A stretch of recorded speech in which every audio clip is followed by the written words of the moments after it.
Assalamualaikum warahmatullahi wabarakatuh. Salam sejahtera bagi kita semua. Om Swastiastu, Namo Buddhaya, salam kebajikan, Rahayu. Selamat pagi, selamat datang teman-teman sekalian. Welcome to DXI Virtual Expo 2021.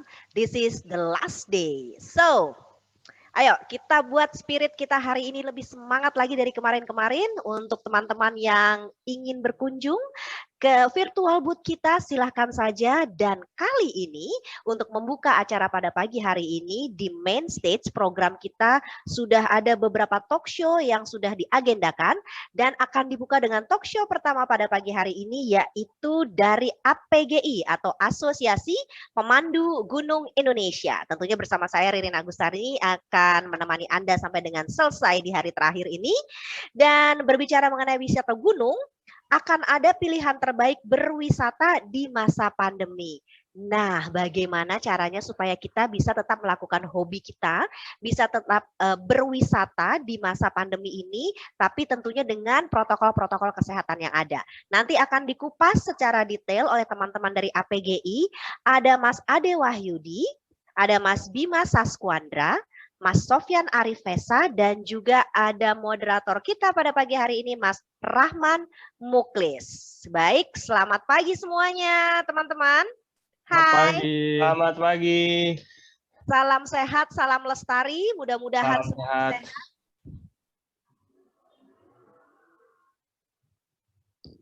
Oke, apakah sound sudah oke semua? Boleh sambil cek dulu sebelum kita masuk ke talk show-nya. Cek. Cek.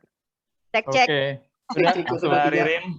Ya, jelas semua clear ya. Oke. Baik, Mas Ade, kalau misalnya bisa lightingnya diperjelas lagi supaya wajahnya bisa terlihat lebih jelas sambil jalan aja. Iya ya, ini ruangannya kurang mendukung sih Mbak. Maaf. Kurang mendukung ruangannya. It's okay, nggak apa-apa. Yang penting nanti pada saat foto bersama wajahnya tampak ya Mas ya. Oke, kalau begitu langsung saja saya akan serahkan forum ini kepada Mas Rahman yang akan menjadi moderator untuk pada perbincangan pagi hari ini. Dan jangan lupa Mas Rahman nanti untuk mengingatkan kita panitia di sini pada saat memerlukan share screen. Oke? Yeah. Alright, so the floor is yours. Oke, terima kasih Mbak Ririn. Selamat pagi buat seluruh peserta kegiatan Deep and Extreme Indonesia tahun 2021. Akhirnya ya teman-teman ya, setelah setahun kita pandemi ini, Deep Extreme kembali hadir secara virtual menemani kita bersama. Terima kasih buat Deep Extreme berkenan untuk berkolaborasi bersama APGI dan untuk berpartisipasi dalam acara tahun ini. Khususnya di sesi pagi ini teman-teman semua, kita dalam acara talk show wisata gunung sebagai pilihan wisata terbaik di Indonesia. Saya sebagai Ketua Harian Dewan Pengurus Pusat APGI akan memandu acara pagi hari ini. Dan hari ini kita ditemani nih 3 orang yang keren-keren, yang gagah-gagah nih. Kawan-kawan kita semua nih pendaki gunung. Yang pertama saya akan perkenalkan dulu, nanti silakan juga menyapa peserta ya. Dan juga perkenalkan di APGI, bertugas sebagai apa, serta sedikit experience-nya terkait pendakian atau pemanduan gunung. Saya persilakan yang pertama, Kang Sofyan. Halo Kang Ian. Yap, halo, selamat pagi. Pagi. Suara kedengar ya? Dengar, jelas. Pagi-pagi. Silakan Kang Ian bisa memperkenalkan secara... Ya, nama saya Sofyan Arifesa, saya domisili di Bandung. Mulai aktif di kepemanduan gunung dari 2013 sebenarnya sampai sekarang, sampai sebelum pandemi lah. Pandemi sempat turun dan sekarang udah mulai jalan lagi. Oke, terus apa lagi, Man? Udah kenalan itu aja. APGI sebagai apa sekarang di APGI? Saya di APGI sebagai terlibat di pengurus pusat di pengembangan sumber daya manusia. Itu terus pengalaman ya. Domisili di Bandung ya. Kita, Man. Pengalaman pemanduannya kemana aja nih? Pengalaman pemanduan di dalam negeri sama di luar negeri. Di dalam negeri ya dari Aceh sampai ke Papua, di beberapa gunung-gunung yang di setiap daerah. Lalu di luar juga sering main di Himalaya, terus di Amerika Selatan, Amerika Utara, terus di Afrika, sama di Eropa. Dah. Oke, hatur nuhun Kang Ian. Yap, Setelah sama-sama. memperkenalkan diri, ini Lanjut. buat teman-teman yang belum kenal nih, ini Kang Ian, asli dari Bandung. Lanjut, kita ke yang paling senior nih, paling senior. Mas Bima Saskuandra. Silakan Mas Oke, Bima baik. memperkenalkan Selamat diri. pagi. Selamat pagi. Ya, nama saya Bima Saskuandra, biasa dipanggil Bima. Saya mulai di bisnis wisata gunung ini dari nggak jauh lah sama Ian ya. Saya pertengahan 2012 saya mulai. Kemudian kalau di APGI saya ada di Dewan Etik sejak periode kepengurusan kedua. Pengalaman pemanduan saya sebenarnya nggak banyak, jadi karena saya juga yang menjalankan manajemen tour operator saya gitu. Jadi kalau pemanduan saya masih banyak di Jawa, Lombok gitu ya. Paling sekali pernah ke Kinabalu, itu aja. Terima kasih. Oke, terima kasih Mas Bima. Luar biasa sekali pengalamannya ya. Dan satu lagi nih teman-teman, kita perkenalkan, silakan Mas Ade Wahyudi atau Mas Dewe. Halo, selamat pagi teman-teman semua. Maaf, semoga suaranya jelas, videonya memang agak kurang mendukung ini. Saya sendiri Dewe, saya di kepengurusan APGI itu sebagai penelitian pengembangan. Pengalaman guiding saya mungkin nggak sebanyak senior saya, ini Mas Bima dan Mas Sofyan. Saya guiding di Indonesia, pernah dari Aceh sampai Papua juga. Kemudian di luar negerinya saya hanya baru Eropa aja kalau guiding gunung. Kemudian saya juga dulu aktif di Cinta Alam ya, di kampus di Depok. Ya nanti perkenalan lebih lanjutnya mungkin sambil sharing dan ngobrol-ngobrol. Terima kasih, salam kenal semuanya. Semoga sehat selalu. Oke, terima kasih Mas Dewe untuk perkenalan dirinya. Nah, teman-teman, kita sudah berkenalan semua nih dengan para narasumber kita pagi hari ini. Mudah-mudahan nanti juga bisa ikutan naik bareng nih, bareng para narasumber kita. Oh, di sini ada siapa lagi nih? Saya lihat teman-teman nih ada 23 orang. Semuanya boleh teman-teman yang lain menyalakan kameranya ya. Kita mau foto bareng dulu nih, pertama nih sebelum nanti lanjut ngobrol-ngobrolnya. Silakan teman-teman yang lain peserta boleh untuk buka kameranya. Nanti admin dari Deep Extreme juga akan mengabadikan foto ini. Yuk teman-teman yang lain yang sudah hadir yang bisa untuk menyalakan kameranya silakan dinyalakan. Oke, biar kelihatan nih dari mana aja nih. Ada Herman, ada Agustinus, ada dari Jawa, ada dari NTB juga ada nih, ada dari Sumsel. Wah, luar biasa sekali pagi hari ini. Oke, siap-siap. Semuanya tunjukkan gaya semangatnya ya. Kepalkan tangannya ke atas. Siap. 1, 2, 3. Iya, sekali lagi. 1, 2, 3. Oke, terima kasih untuk semangatnya pagi hari ini. Nah, teman-teman, sesuai dengan tema talk show kita pagi hari ini, jadi karena kita talk show, jadi nanti akan banyak ngobrol-ngobrol, baik dari para narasumber, juga diharapkan dari para peserta nih, bisa aktif untuk menggali informasi, sharing seputar wisata pendakian gunung. Judulnya menarik nih teman-teman, wisata gunung sebagai wisata terbaik di masa pandemi. Kenapa sih seperti itu? Karena ini ya, berdasarkan informasi penelitian dari ATA, tuh kegiatan hiking atau trekking, khususnya pendakian gunung ya, ini sangat diminati dan menempati peringkat teratas. Nah, kita juga bisa lihat, perhatikan teman-teman, kalau di fakta di lapangan memang terjadi seperti itu, baik yang menggunakan jasa operator pemanduan gunung, ataupun mendaki sendiri, para pecinta alam, itu sangat ramai sekali gunung-gunungnya.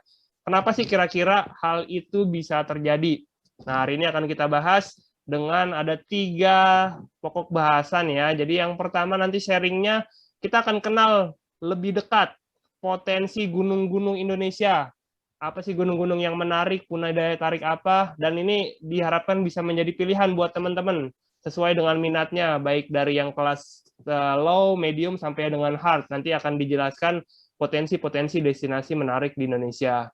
Nah, kemudian kita perlu ingat juga teman-teman, apalagi ini di masa pandemi, Jadi naik gunungnya juga harus tetap aman dan nyaman. Nah, nanti kita akan dengarkan sharing serta tips and tricksnya, panduan bagaimana kita mendaki gunung tetap memperhatikan unsur kebersihan, kemudian keselamatan, keamanan, dan kelestarian baik di lingkungan hidup. Nah, jadi penting buat kita, diri kita aman, alam juga terselamatkan, tetap lestari. Nah, yang terakhir juga kita akan gali informasi seberapa penting dan seberapa manfaat ya kita menggunakan jasa pemanduan gunung. Nah, ini nanti kita akan dengarkan dari para narasumber kita. Untuk itu, sambil nanti juga ada sedikit paparan ya, hanya untuk gambar aja, ilustrasi. Yang pertama akan dipaparkan oleh Mas ADW, mungkin dalam waktu maksimal 7 menit ya, maksimal 7 menit. Untuk ini yang pertama nih, coba dikasih sharing informasi teman-teman terkait potensi wisata gunung di Indonesia. Destinasi menarik itu apa aja sih yang bisa menjadi pilihan teman-teman berwisata di Indonesia khususnya. Silakan Mas Dewe. Oke, terima kasih Mas Rahman. Sebenarnya kalau bicara tentang gunung di Indonesia nih harusnya dipaparkan nih foto-fotonya gitu ya, gambar-gambar dokumentasi, karena memang sangat luar biasa. Tapi mungkin kesempatan kali ini kita hanya sharing-sharing sedikit melalui obrolan. Saya sendiri kemarin bersama Mas Rahman dengan Mas Bima itu menjadi tim penyusun pola perjalanan Volcano Summit, itu tentang bagaimana sih potensi gunung-gunung, tema apa yang kira-kira menarik untuk diangkat di negeri ini gitu, yang menjual. Sungguh sebenarnya latar belakangnya sedikit gambaran aja secara geografis. Saya juga latar belakangnya ilmu saya geografi. Indonesia itu rangkaian negara kepulauan tropis terbesar nomor 2 di dunia ya. Kemudian garis pantai terpanjang. Kita itu sangat unik karena memang satu-satunya negara yang berada di pertemuan 3 lempeng besar dunia. Itu Eropa, lempeng Hindia, dengan lempeng Pasifik. Jadi memang julukan Ring of Fire itu membentang dari sisi dari Pasifik sampai Indonesia, itu mayoritasnya itu gunung-gunung terbanyaknya itu ada di negara kita, itu sekitar 129 gunung api. Kalau dari 400 gunung, jadi 129 adalah gunung berapi aktif. Beberapa gambaran aja perbandingannya di luar negeri itu ada, misalnya yang udah terkenal seperti di Hawaii, Kilauea, kemudian Kepulauan Kuril sampai di Iceland. Mungkin Om Bima nanti bisa sharing juga pernah ke Iceland. Itu bukan nggak ada apa-apanya, sorry. Kita ini gunung api terbanyak di dunia. Yang masuk 5 besar itu ada Gunung Tambora, Gunung Krakatau, Tambora karena letusannya, kemudian Krakatau juga karena suara dentumannya, kemudian ada Ijen, api biru yang ikon karena api biru tersebut, Gunung Rinjani yang indah gitu, yang letusannya mencapai kutub utara dan selatan, sampai Danau Toba ya. Toba itu sebenarnya dulunya adalah Gunung Purba yang 73.000 tahun lalu meletus, yang sampai nyaris memusnahkan manusia. Jadi itu gambarannya. Memang kalau secara ketinggian Indonesia tuh mungkin dibanding Himalaya, Alpen atau pegunungan Andes di Amerika Selatan itu tidak apa ya, kita akan kalah gitu kalau secara gunung-gunung tinggi yang technical climbing itu. Mereka udah lebih dulu established, udah berpuluh-puluh tahun established. Tapi kalau secara sejarah gunung api, kita itu mungkin bisa disejajarkan, bahkan bisa menempati peringkat atas jika promosinya bagus gitu ya.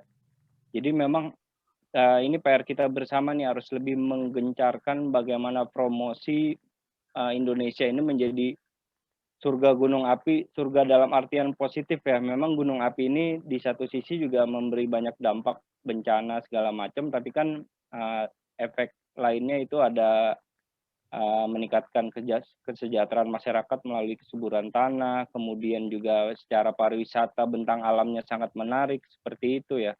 Saya sebut aja kalau balik lagi ke gunung-gunung teknikal juga, sebenarnya kita ada satu gunung yang sangat luar biasa, semua pendaki pengen ke sana gitu di dunia, yaitu Cartens Pyramid. Ini Mas Ian nih jagoannya Cartens Pyramid, mungkin udah tahu.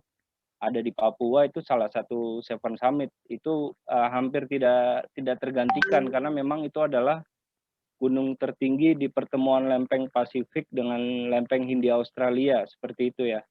Tapi ini balik lagi kita bicara ke vulkanik dari mulai Aceh sampai di Maluku Nusa Tenggara itu batas timurnya itu luar biasa memang.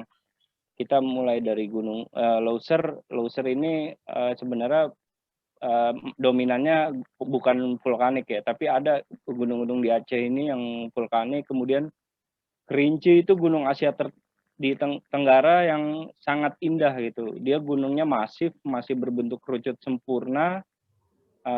Kemudian geser lagi, tadi sebelum ke Kerinci ada Danau Toba, itu udah nggak perlu dipertanyakan lagi keindahannya dari gunung super volcano kemudian hancur menjadi danau terluas di Indonesia ya, dengan salah satu dia letusan terbesar di dunia setelah Yosemite gitu. Turun ke selatan lagi ada Krakatau, sebelumnya itu ada Dempo, kemudian Krakatau, yang memang sudah terus berevolusi, dia sangat dinamis ya. Bahkan kita tahu letusan yang terakhir itu dari ketinggian 300 meter dia hanya menyisakan sekarang sekitar 50 meter aja. Jadi ketinggian gunung ini memang sangat dinamis. Kecenderungannya dia akan cenderung gunung-gunung tektonik ini bertambah. Kemudian kalau gunung api cenderungnya seringkali berkurang karena memang efek letusan. Seperti itu.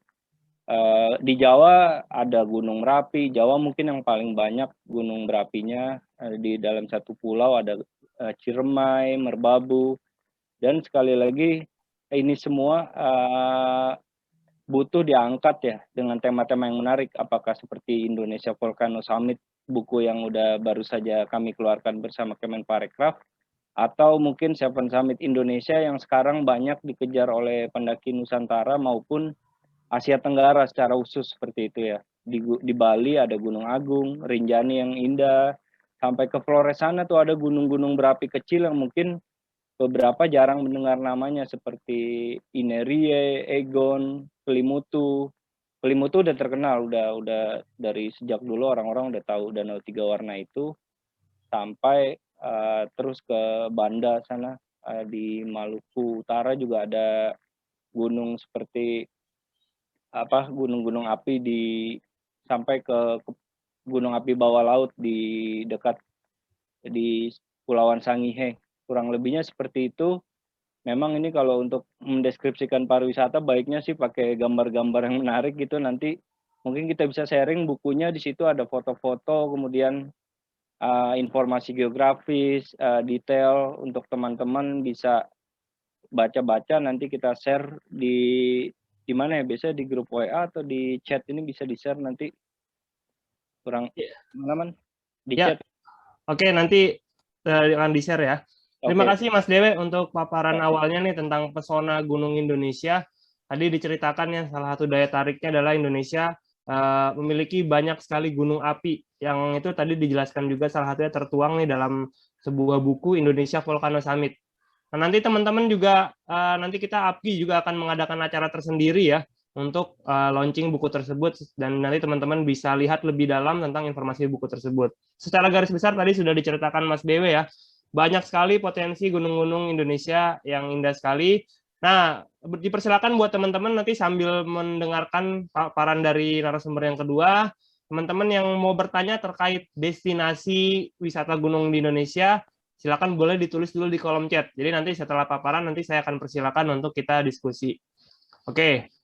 Sambil teman-teman nanti menulis pertanyaan di kolom chat, saya persilakan selanjutnya nih. Kalau tadi kita udah kenal destinasinya, nah berikutnya kita juga harus tahu sih bagaimana caranya nih biar naik gunung itu, apalagi dalam kondisi pandemi, kita bisa tetap safe, tetap aman, nyaman dengan panduan CHSE. Silakan Mas Bima untuk memberikan gambarannya. Oke, baik. Terima kasih. Mungkin kalau bicara protokol atau panduan, saya agak mundur jauh ke belakang. Jadi di 2020 kemarin, di sekitar bulan Maret gitu ya, salah satu anggota Dewan Pakar di Asosiasi Pemandu Gunung Indonesia, yaitu Mas Adi Seno, menggulirkan sebuah protokol, inisiatif untuk membuat protokol atau panduan gitu di APGI. Dan kemudian terjadi beberapa diskusi di antara anggota-anggota APGI, dan akhirnya APGI mengeluarkan sebuah panduan gitu. Dan kemudian berjalannya waktu, kami di APGI juga diminta oleh Kemenpar untuk bersama-sama membuat panduan CHSE gitu, terutama untuk yang wisata pendakian gunung. Nah, akhirnya kalau nggak salah Oktober atau November, bukunya, panduannya sudah keluar gitu ya. Itu juga merupakan turunan dari surat keputusan Menteri Kesehatan juga gitu ya. Nah, di dalam panduan itu sebenarnya sih kalau kita baca umum lah ya, filosofi dari 3M, menjaga jarak, memakai masker, mencuci tangan, itu semuanya diaplikasikan di sana gitu ya. Kemudian juga ada panduan juga bagaimana mempersiapkan sebuah perjalanan gitu ya, terutama perjalanan pendakian gunung dengan menerapkan panduan CHSE COVID-19. Nah, sebenarnya nanti juga bisa di-share dokumennya. Dokumennya nggak sulit kok untuk dibaca ya. Dan dokumen ini, panduan ini nanti berlaku untuk pendaki, berlaku juga untuk operator gitu, atau kalau ada organisasi yang menyelenggarakan perjalanan gitu ya, karena nggak selalu tour operator, mungkin teman-teman di pencinta alam juga melakukan mengarrange sebuah perjalanan pendakian gunung. Nah, itu di panduan yang dikeluarkan oleh Kemenpar itu nanti teman-teman bisa baca sebagai panduan lah ya untuk melakukan pendakian gunung yang insya Allah aman dari COVID-19. Nah, bicara tentang COVID-19-nya sendiri, gitu ya, memang secara penularan dia seperti flu biasa gitu ya. Tapi yang harus diperhatikan adalah kalau sampai seseorang terpapar COVID-19 dan kemudian sembuh, dampaknya itu nggak seperti kita kena flu gitu. Recovery kita bisa kembali fit gitu ya, itu kalau flu biasa kita bisa cepat. COVID-19 untuk yang terpaparnya parah itu bisa butuh bulanan gitu ya, bahkan ada yang menjustify nggak akan fisik kembali seperti sebelum terpapar gitu ya.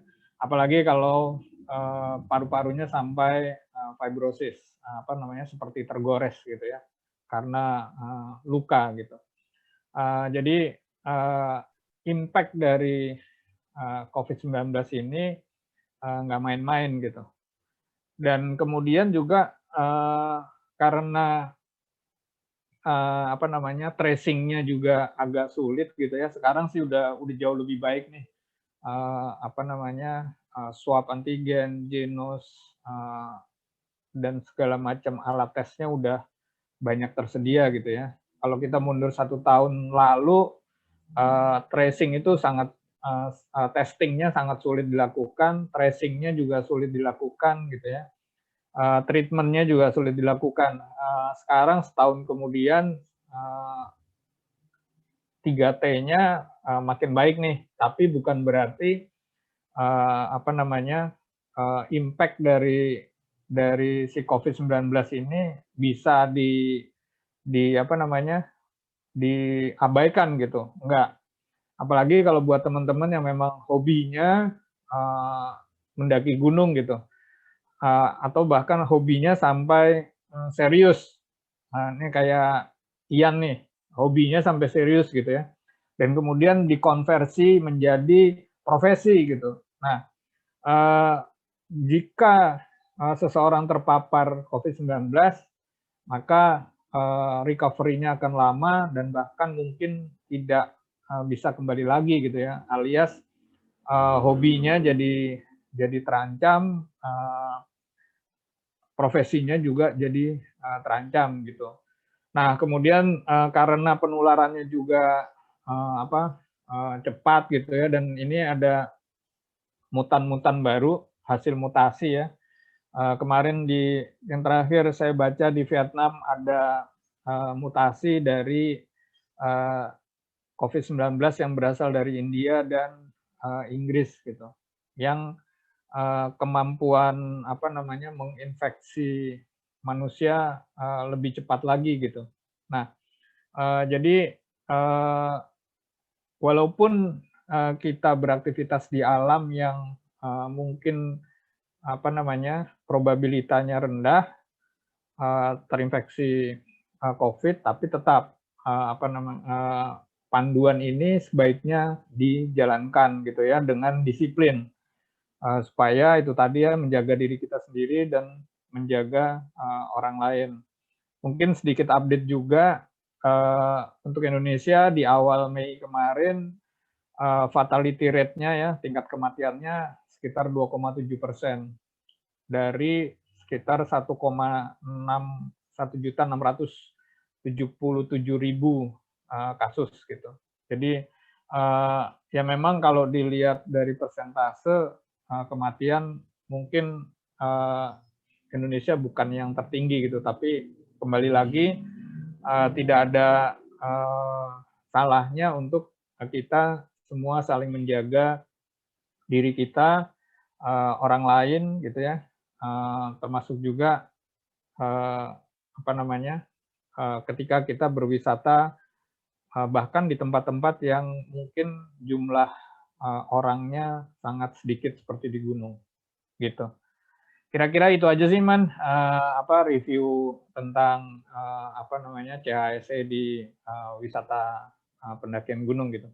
Ya, terima kasih Mas Bima untuk paparannya ya mengenai panduan kebersihan, keamanan, kesehatan, dan keselamatan dalam wisata pendakian gunung. Silakan teman-teman nih harus tetap disiplin dalam menerapkan panduan tersebut. Lanjut yang terakhir, kita dengarkan nih paparan dari Kang Ian. Ini menjelaskan nanti bagaimana sih pentingnya kita menggunakan jasa pemanduan gunung dan apa manfaat-manfaat yang bisa kita dapatkan. Silakan Kang Ian. Yap. Karena waktunya sedikit, jadi saya hanya ngerangkum dikit banget. Saya ngerangkum dari 5 peran, 5 manfaat sih kenapa kegiatan mendaki gunung ini nih perlu ada guide-nya gitu. Nah, jadi 5 ini sebenarnya banyak, cuman saya rangkum hanya 5 ini. Yang pertama itu si guide itu tuh ngontrol boat safety, jadi dia yang ngontrol safety-nya karena kita tahu kegiatan di outdoor apalagi naik gunung sedikitnya dia memiliki resiko gitu ya, jadi yang sedikit berbahaya juga. Nah, ini peran guide ini dia mengcover, meminimalisir si resiko-resiko yang bakal terjadi gitu. Ini berhubungan dengan si kegiatannya, misalnya saat kita naik gunung berhubungan dengan misalnya ada medan yang terjal gitu. Nah, ini di safety-nya seperti bagaimana, terus berhubungan dengan cuaca juga. Nah, itu. Terus yang keduanya, peran guide itu dia memberikan informasi tentang geografi, terus history, terus culture, terus local wisdom, dan lain-lain. Jadi umumnya si pemandu ini dia memiliki pengetahuan tentang geografi, terus tentang kebudayaan tentang destinasi yang kita datangin ini lebih dibandingin si klien yang ikut di dalam perjalanannya. Jadi dia bisa memberikan informasi seperti ya apa sih pantangannya, terus apa yang boleh apa yang enggak gitu ya. Selain jalur ya, jadi ini yang berhubungan dengan lokasi destinasi sama si sosial masyarakat yang ada di kita datengin. Itu terus yang ketiganya guide ini acquiring new skill and knowledge. Jadi umumnya dia punya skill tentang mountaineering atau mendaki gunung dan pengetahuan juga tentang itu yang bisa di-share, begitu bisa bisa dibagikan ke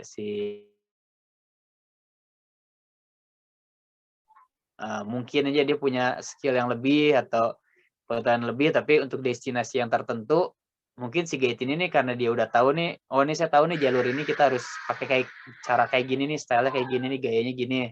Nah itu yang mungkin orang lain atau klien nih dia belum tahu gitu. Jadi bisa nambah itu skill knowledge.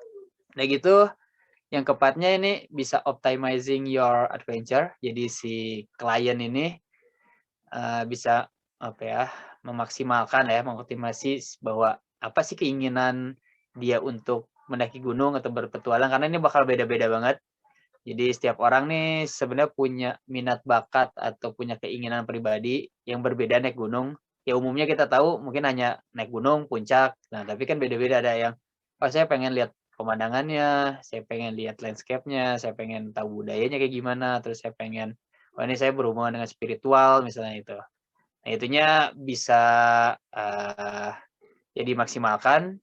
Jadi dia itu sedikit kecil dia untuk menyiapkan segala sesuatu seperti yang berhubungan dengan logistik, transport, terus permit, accommodation, sama misal dokumentasi gitu.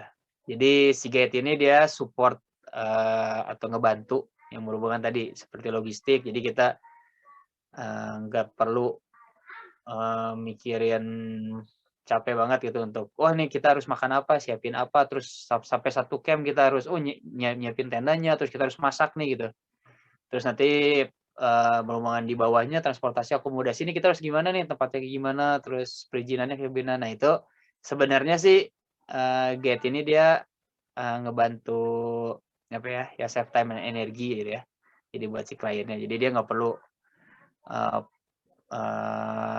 nyiapkan waktu banyak dan energi untuk ini gimana sih caranya nih untuk izin ke satu gunung ini gitu. Nah ini fungsinya si guide itu ngebantu di situ. Terus yang terakhir enjoying good company. Jadi yang pasti si guide ini umumnya dia memberikan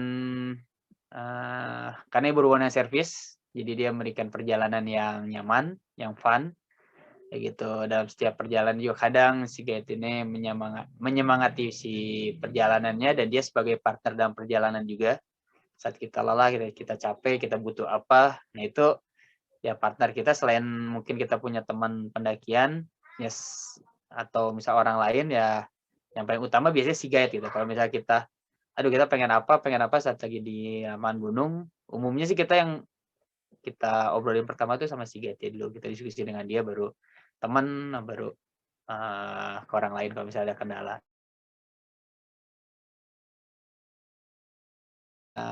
Karena waktu aja cuma 5 menit ya, saya hanya nyiapin 5 peran si guide gitu.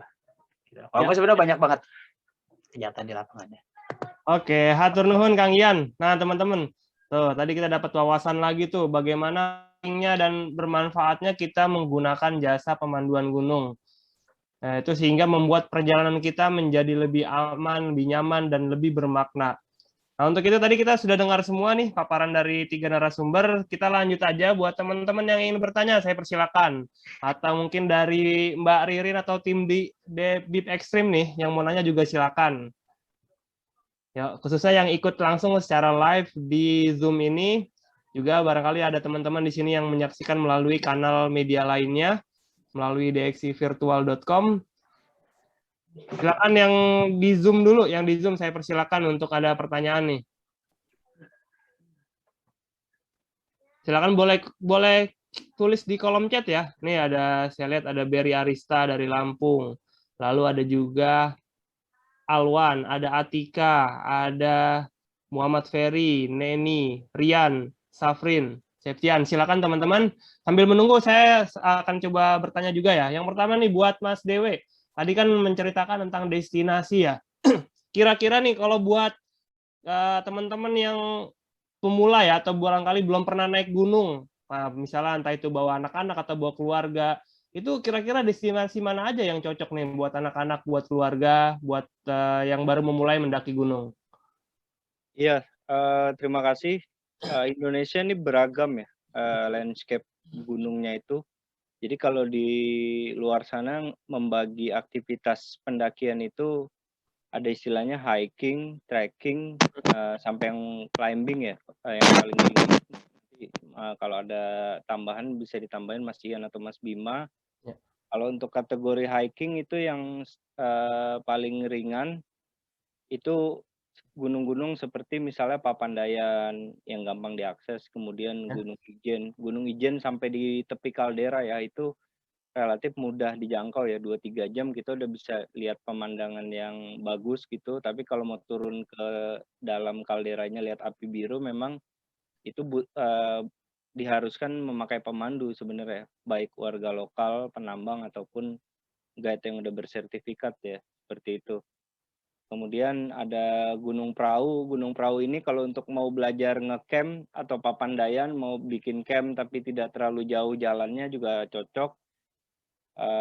Kemudian kalau untuk nanti mau naik level gitu istilahnya ya ke trekking, bisa gunung-gunung seperti Gunung Gede yang udah jalannya bagus gitu tanpa harus buka jalur. Kemudian ada kalau di Jawa Tengah itu ada Gunung Merbabu lewat Selo. Bukan berarti satu gunung itu saya sebutin berarti semua jalurnya mudah ya, enggak juga. Karena seperti misalnya Gunung Gede, itu juga ada jalur yang sulit yang butuh 4-5 hari, tapi saya bicara gunungnya dan jalurnya dari mana.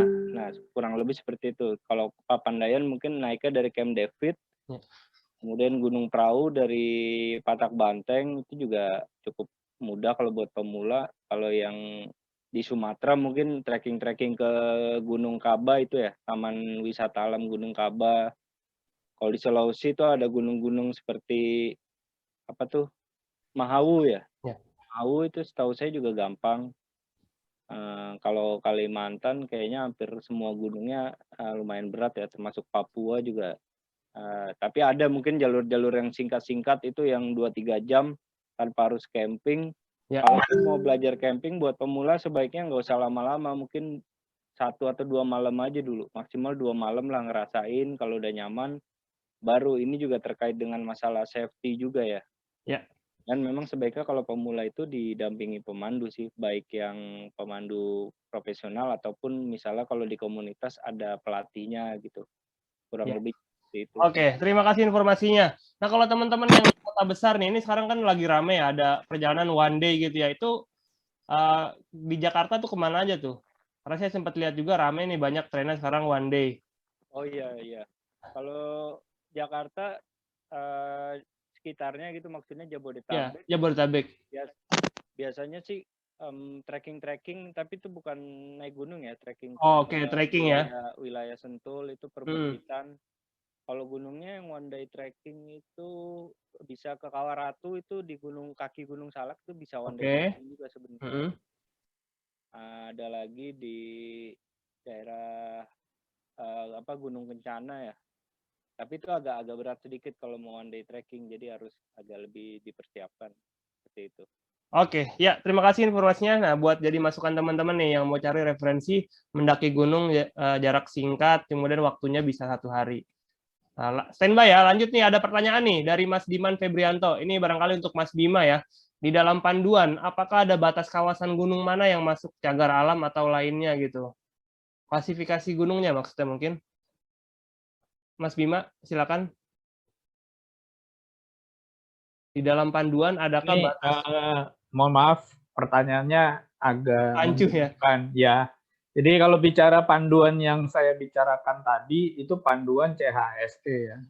Jadi tentang kebersihan, kesehatan, keamanan, dan kelestarian lingkungan gitu. Iya. Nah, tentunya itu dalam konteks wisata, pendakian gunung. Nah, di dalam panduan tersebut tidak mendefinisikan apakah yang kita masuki itu cagar alam atau suaka marga satwa atau taman nasional atau taman wisata alam ya TWA atau BKSDA, tidak gitu ya. Tapi kita bicara tentang aktivitas pendakian, panduan CHSE untuk aktivitas pendakian gunungnya gitu. Sementara tadi kalau bicara ini yang ditanya oleh Mas Diman, cagar alam itu setahu saya adalah kawasan konservasi ya, yang harus dilindungi gitu. Jadi kalau masuk ke sana, entah itu bentuknya hutan di dataran rendah atau hutan di dataran tinggi atau gunung, itu menurut saya perizinannya akan lebih lebih sulit ya, lebih berlapis, dan banyak tempat di cagar alam juga mungkin tidak bisa dipakai untuk kegiatan wisata gitu. Mungkin hanya dipakai untuk kegiatan penelitian. Nah, kalau bicara nanti mendaki gunung untuk tujuan penelitian, panduan yang tadi yang dibuat bersama tadi, yang diinisiasi oleh Kemenpar bisa dipakai sebenarnya, gitu. Jadi intinya sih adalah panduan tersebut tidak membatasi apakah itu di Taman Nasional, TWA, cagar alam, suaka marga satwa, tidak gitu ya. Tapi itu panduan untuk pendakian gunung gitu. Perizinan nanti harus disesuaikan dengan arenanya, cagar alam perizinannya bagaimana, apakah boleh untuk wisata ataukah hanya untuk penelitian saja gitu ya. Termasuk juga suaka marga satwa, taman nasional dan lain sebagainya. Kira-kira gitu sih. Oke. Terima kasih untuk penjelasannya Mas Bima. Ya, jadi teman-teman panduan CHSE itu berfokus pada activity-nya ya. Nah, kira-kira nih Mas Bima mungkin bisa nambahkan nih, isu-isu yang di poin CHSE pada saat pendakian gunung apa aja sih yang menjadi selama ini jadi isu di teman-teman nih? Karena kalau saya amati ada yang banyak misalnya mempermasalahkan kaitan surat ya, surat sehat atau mungkin surat rapid, terus kemudian penggunaan 3M-nya ketika di gunung tuh gimana? Misalnya pakai maskernya, jaga jarak, cuci tangan gitu gimana? Perizinan yang persyaratan perizinan Iya. memang sangat bervariasi ya, dari daerah ke daerah gitu ya. Apalagi di awal kemarin di 2020 ada gunung yang hanya membolehkan pengunjung pendaki yang datang dari kabupaten yang sama gitu. Nah, kemudian ada gunung yang minta harus rapid gitu ya. Nah, memang ini tidak ada standar bakunya gitu ya, nggak ada standar bakunya. Karena ya kembali lagi ya, agak sulit menerapkan standar baku. Apalagi untuk activity yang nantinya ada di daerah-daerah yang relatif terpencil gitu ya. Ya mungkin kalau di Jawa gunungnya nggak terlalu terpencil lah ya, tapi kalau kita pergi ke Kalimantan, ke Sulawesi, ke Maluku, Papua, itu daerahnya sangat terpencil gitu. Jadi agak sulit kalau harus menerapkan persyaratan yang terstandar di seluruh Indonesia gitu. Nah, tapi kalau saya lebih pilih disiplin pribadi gitu. Apakah saya nih memang benar-benar sehat gitu ya, atau memang ada gejala gitu. Nah, itu lebih penting menurut saya ketimbang harus memenuhi persyaratan yang harus rapid, harus ada surat keterangan sehat dan lain sebagainya gitu. Karena yang tahu dulu seseorang sakit atau enggak sebenarnya si orang itu sendiri gitu. Jadi dia harus bisa mengukur dirinya apakah memang dirinya ini normal atau ada sesuatu yang berbeda gitu. Nah, kemudian 3T-nya dijalanin, testing dijalanin gitu ya. Kemudian kalau dia misal habis pergi dari mana ya tracing-nya juga harus dijalanin. Oh, saya habis pergi dari sana, ketemu si A, si B gitu. Dan kemudian kalau dia memang testingnya nanti positif ya dia harus treatment gitu. Atau kalau sekarang ya istilahnya isolasi mandiri gitu. Kalau nanti makin memburuk ya harus pergi ke rumah sakit gitu ya. Tapi ketimbang harus memperdebatkan persyaratan dari sebuah kawasan pendakian gunung, kalau saya lebih pilih mendisiplinkan diri saya sendiri gitu. Itu sih kalau saya tentang persyaratan gitu ya. Ya memang nanti di gunung sendiri juga nanti ada hal-hal yang misal di satu pintu gerbang sudah ada yang didisinfektan gitu ya, fasilitas disinfektasi.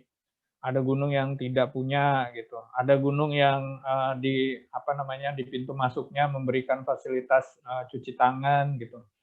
Tapi kembali lagi kalau saya lebih pilih disiplin pribadi gitu. Jadi ya kita bawalah perlengkapan terkait dengan COVID-19 gitu. Dibawa sendirilah. Kalau perlu bawa sabun sendiri gitu ya, tinggal cari airnya atau bawa cairan disinfektan baik yang spray atau yang gel gitu ya. Baik yang untuk tubuh ataupun yang untuk peralatan gitu ya. Lebih baik bawa sendiri gitu ketimbang harus mengandalkan fasilitas dari satu tempat gitu yang belum tentu juga ada gitu. Ya. Kira-kira gitu. Oke, terima kasih Mas Bima untuk penjelasannya. Jadi teman-teman kembali kesadaran diri kita masing-masing ya untuk disiplin menerapkan CHSE tersebut. Dan yang paling terakhir, saya persilakan dari Kang Ian, ini ada pertanyaan juga. Bagaimana tips dan trik untuk kita mendaki gunung es atau bersalju, misalnya di Kartens atau mungkin di kawasan Everest? Apa yang harus disiapkan? Ini yang terakhir ya teman-teman ya, mengingat waktu juga sudah habis. Silakan Kang Ian. Ya, kalau untuk di Kartens, ya sebenarnya sama aja, kurang lebih dengan persiapan kita naik gunung di yang lebih rendah gitu ya. Misalnya peralatannya, jadi yang pasti kita butuh peralatan, terus butuh persiapan fisik, terus butuh skill sama pengetahuan, semuanya sama. Nah, cuman yang bikin beda tuh porsinya doang. Misalnya kalau kita ngomongin si skillnya, kita ngomongin ke Kartens, ternyata di Kartens ini ada jaluran nih tebing tinggi 400 meter, terus kita harus ada tali, kita harus belajar tali, kita harus punya skill kemampuan kita untuk mendaki gunung pakai tali gitu.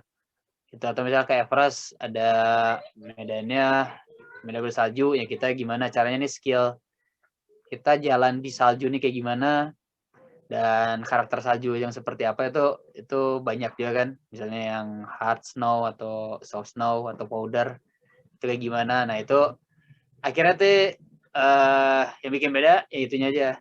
Jadi porsinya kita Kartens kita harus belajar tali, ya udah kita belajar talinya gitu ya. Dan tali ini nih selalu berkembang, misalnya skill itu berkembang. Misalnya tali yang kita pakai di Kartens belum pasti juga bisa dipakai di gunung lain gitu. Kita tahu gunung lain sistemnya, tekniknya beda lagi nih, skill yang harus kita pelajari beda lagi. Nah, kita harus belajar lagi.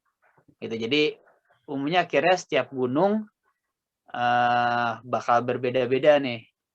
Walaupun kelihatannya sama, tapi ternyata nih yang gini nih harus di gunung ini. Tahuannya ini misalnya kita yang nama misalnya cuaca itu mungkin bisa berbeda-beda. Kita main di daerah yang tropis, daerah dry, kering gitu ya. Terus yang suhu dingin, suhu yang sangat dingin sekali gitu, itu beda-beda juga. Tuh, terus lainnya juga sama. Misalnya kalau kita berhubungan dengan apa ya, misalnya selain skill sekali logistik, misalnya logistik sama juga, cuman yang bikin beda dikit misalnya kebutuhan kalorinya. Kalau di sini kalau kita hiking tadi, kalau kata Dewe hiking trekking, kita mungkin kalori dengan 2.500 untuk laki-laki yang di umuran di bawah 40 tahun bisa mencukupi gitu ya, sekitar 2.500 sampai 3.000. Tapi kalau kita mainnya ke gunung yang lebih dingin, lebih capek, terus lebih menguras tenaga, yang mungkin gunung es apalagi Everest, Kartens, umumnya sih nyampe ke 4.500 kalori yang kita butuhin gitu. Untuk ya perbandingannya itu. Jadi ya udah tinggal ditambahin aja. Ya kalau kita makan di kalau kita makan di gunung tadi misalnya Papandayan, kita makan nasi ya atau makan apa ya, yang nggak terlalu berkalori tinggi gitu ya, itu cukup gitu. Tapi kalau kita bawa makanan itu ke daerah yang lebih spesial kayak Kartens gitu yang mungkin nggak kepake gitu. Tenaganya kita baru jalan dikit aja udah lemes gitu ya. Gitu. Sisanya itu aja sih. Dan sebenarnya banyak ya pengetahuan yang skill yang selalu ke-update terus gitu. Dan itu menyesuaikan dengan destinasi yang bakal kita tuju gitu. Gitu. Saya pun gitu misalnya ya mungkin pernah naik gini tapi masuk ke destinasi yang baru itu perlu belajar baru lagi karena pasti akan ada hal yang baru gitu. Hal yang baru yang harus kita ini skill-nya seperti apa, pengetahuan apa yang kita harus tambah, ya yang ujung-ujungnya kita harus siap dan harus mau belajar sih, harus mau belajar untuk satu destinasi yang akan kita datengin gitu kurang lebih. Hatur nuhun Kang Ian untuk penjelasannya. Mudah-mudahan bisa dipahami oleh teman-teman semua. Dan teman-teman, kita sudah di ujung acara ini.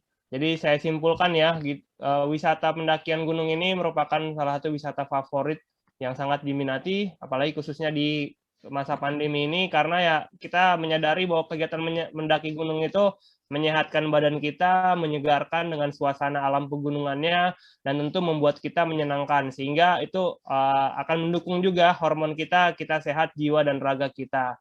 Nah, tadi teman-teman kita juga sudah mendapatkan informasi, gunung-gunung yang dapat dikunjungi dengan berbagai kelasnya ya, tingkat kesulitan dari yang mudah, menengah, kemudian sampai tingkat kesulitan tinggi. Khususnya Indonesia dengan potensi gunung apinya itu sangat banyak sekali pilihan destinasi yang dapat menjadi pilihan buat teman-teman semua untuk berwisata. Tentu berwisata mendaki gunung ini perlu juga sebuah panduan, baik itu ada pandemi atau nggak ada pandemi, tentu kita harus mengutamakan keamanan, kenyamanan buat diri sendiri, buat lingkungan. Sudah ada lagi sekarang ditambah panduan CHSE-nya, kebersihan, kesehatan, keselamatan, dan kelestarian lingkungan. Silakan diikuti, kita tingkatkan kesadaran diri kita dan disiplin kita. Dan yang terakhir, penting sekali dan sangat bermanfaat kita menggunakan jasa pemanduan gunung, dapat menambah wawasan kita, meningkatkan kenyamanan kita saat mendaki gunung, dan kita juga akan banyak dapat tambahan ilmu, pengetahuan, wawasan dari para guide yang mendampingi kita. Demikian untuk talk show hari ini, mudah-mudahan dapat bermanfaat buat kita semua. Terima kasih buat seluruh narasumber, rekan-rekan saya, Mas Bima, Mas Dewe, Kang Ian, juga dari Panitia Deep Extreme, Mbak Ririn, terima kasih, serta teman-teman semua. Salam sehat selalu, dan untuk mendapatkan informasi lebih lanjut seputar pendakian gunung, pemanduan gunung, teman-teman bisa lihat di website APGI, imga.or.id, atau di Instagram @apgiofficial. Terima kasih, saya Rahman Muklis selaku moderator. Undur diri, selamat siang, wassalamualaikum warahmatullahi wabarakatuh. Waalaikumsalam warahmatullahi wabarakatuh. Hatur nuhun Kang Rahman. Ya, Waduh, silakan. aktif banget nih. Ya. Jadi bisa membawa suasana dengan seru. Termasuk juga panelis-panelis dan pembicaranya ini juga tadi menyampaikan informasinya sangat menyenangkan. Jadi kita punya banyak sekali note-note ya dari tadi yang sudah disampaikan, terutama untuk saat ini mungkin bagi teman-teman yang baru saja menyukai dan juga baru memulai olahraga atau kegiatan naik gunung atau dimulai dari trekking dulu ya, karena pandemi ini jadi membuat kita sekarang menyadari bahwa betapa kita harus melakukan konektivitas dengan alam itu sesering mungkin. Nah, mudah-mudahan saja protokol-protokol dan juga peraturan-peraturannya dapat dipatuhi supaya kita semuanya aman ya. Oke, sekarang ditunggu Mbak Ririn naik gunungnya ya. Kenapa? Ditunggu naik gunungnya bareng teman-teman APGI, Mbak Ririn. Ayo atuh kapan bisa di-arrange. Ya. Dan teman-teman di sebelum naik ya. gunung kita foto-foto dulu. Oke, siap. Kalau bisa semua videonya atau posisinya, spotnya. Nah, bener banget, majuan dikit Kang biar bisa kelihatan wajahnya Kang. Ya, sip. Oke. Hitungan ketiga ya teman-teman ya. 1, 2, 3. Iya. Sekali lagi. 1, 2, 3. Terima kasih. Oke, terima kasih. Sampai jumpa lagi. Terima kasih. Ya. Stay safe, stay healthy, stay productive. Kita ketemu lagi di lain waktu. Bye.